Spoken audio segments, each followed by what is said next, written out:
Ruling. अस्सलाम वालेकुम नाज़रीन, अब मैं हूं जाबिर वकास। आज एक नई स्टोरी के साथ आपको अपडेट करने जा रहे हैं। एक नई स्टोरी बिल्कुल इसीलिए अभी बता रहे हैं क्योंकि अभी के अभी जज साहिब की जानिब से, एडिशनल सेशन जज मोहम्मद नईम की जानिब से एक बड़ा फैसला सामने आया है। किसके खिलाफ? वो है कप्तान पाकिस्तान कौमी क्रिकेट टीम बाबर आजम के खिलाफ। बाबर आजम जो है वो इस बड़ी मुश्किल में फंस चुके हैं क्योंकि सेशन अदालत में जो दरख्वास्त उनके खिलाफ जमा करवाई गई थी कि उनके खिलाफ कार्रवाई के लिए पुलिस मुकदमा दर्ज करे थाना नसीराबाद को, उसमें मेंशन किया गया था हमजा मुख्तार की जानिब से, जो कि हमजा मुख्तार एक खातून जो सामने आई जिन्होंने इल्जाम लगाया कि उनका 10 से 12 साल का एक ताल्लुक है जिसमें जिस्मानी ताल्लुक भी रहा। उनका अबार्शन भी करवाया गया बाबर आजम की जानिब से। बिलावल भुट्टो और दीगर कई क्रिकेटर्स उसमें नाम भी आए कि वो भी उसमें शामिल थे उनके साथ, जो है वो उनके जिस्मानी इस्तेहसाल में। और इस तमाम सूरत हाल में जो है वो FIA को भी गुज़श्ता रोज़ जो है वो उनकी जानिब से भी एक नोटिस दिया गया था बाबर आजम को कि वो पेश हों। हम आज बाबर आजम उसमें भी पेश नहीं हुए और बाबर आजम ने ये कहा कि वो आज पेश नहीं हो सकते, उनकी मसरूफियत है, वो किसी रोज़ फिर दोबारा जो है वो उस हवाले से पेश होंगे। लेकिन आज सेशन अदालत में जो कार्रवाई हुई है अदालत के अंदर, वहां पर अदालत ने यह हुक्म जारी फरमाया है कि हमजा मुख्तार की जो दरख्वास्त है उस पर अमल करते हुए, उनका बयान रिकॉर्ड करते हुए जो बाबर आजम है उनके खिलाफ मुकदमा दर्ज किया जाए। एडिशनल सेशन जज ने ये फैसला सुना दिया। 4:10 पर यह फैसला सुनाया गया या 4 बजे से पहले सुनाया गया।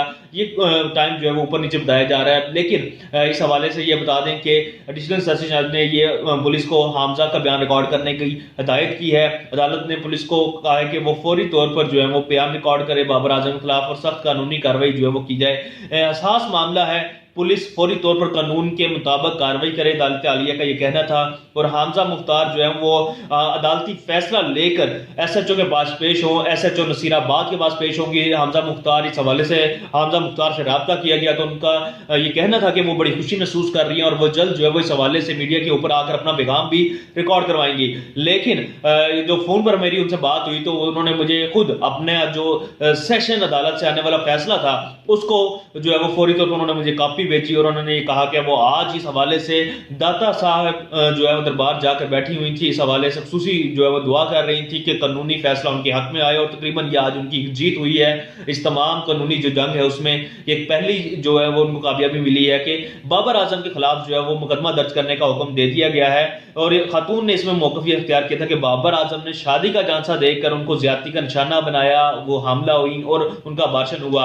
तो इस तमाम सूरत हाल को मद्देनजर रखते हुए उनके खिलाफ कानूनी कार्रवाई की जाए और इस हवाले से थाना नसीराबाद के जो पुलिस हुकाम है उनको ये ऑर्डर दिया जाए। और इस हवाले से अदालत ने आज ये कह दिया है कि हमजा मुख्तार जो है वो इस हवाले से अपना जाकर बयान रिकॉर्ड करवाएं और बयान रिकॉर्ड करने के बाद अदालत जो है वो ये हुक्म देती है कि वो बयान रिकॉर्ड होने के बाद SHO जो है वो मुकदमा दर्ज करें और जो कानूनी कार्रवाई बनती है बाबर आजम के खिलाफ वो कानूनी कार्रवाई जो है वो अमल में लाई जाए। तो ये वो सूरत हाल थी अब तक की जो कि फौरी तौर पर आपको आगाह कर रहे हैं। और इस हवाले से जो है वो आने वाले चंद घंटों में हो सकता है कि प्रेस कॉन्फ्रेंस हमजा की तरफ से हो जाए या मुख्तलिफ सोशल मीडिया प्लेटफॉर्म पर उनकी तरफ से इंटरव्यू भी सामने आ सकते हैं। हमारी कोशिश होगी कि हम भी इस हवाले से हमजा मुख्तार को अपने साथ ले सकें। अगली वीडियो में कोशिश होगी कि हमजा मुख्तार मेरे साथ मौजूद हो और उनसे ये जानेंगे कि वो क्या महसूस कर रही है और कल उनका क्या रद्द-ए-अमल होगा, कल किस तरह अदालत का ये ऑर्डर जो है वो लेकर आज शाम जाएंगे या कल सुबह जाती हैं वो थाना नसीराबाद और वहां पर देखेंगे कि पुलिस हुकाम उनके साथ क्या रवैया रखते हैं।